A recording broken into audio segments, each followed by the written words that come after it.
Nola txertatu irudiak PowerPoint batean? Horretarako, PowerPoint zabaldu, eta kasu honetan hiru diapositiban beharko ditugu zer izan ere hiru argazki txertatuko ditut.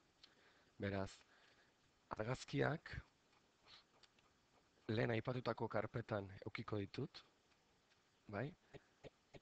Kasu honetan hiru irudi, bai? Eta beraz, PowerPointen lehengo diapositiban lehengo argazkia txertatu beharko dut. Nola? Txertatu irudia, nondik? Fitxategitik. Fitxategian mahai gainean dago nire karpeta.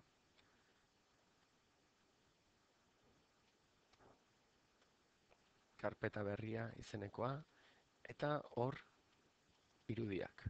Beraz, lehenengo diapositibari dagokion irudia txertatu ingo dut. Bai? Orain, bigarrenarekin gauza bera egin beharko dut. Horretarako, diapositiba berria sakatu, eta berriz ere,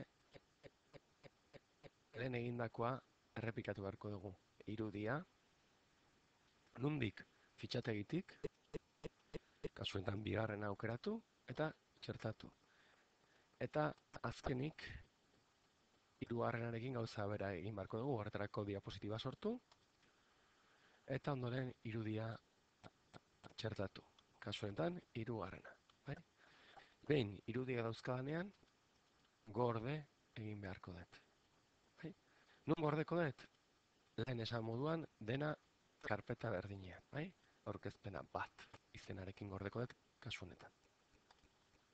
Gorde, eta itxi dezaket.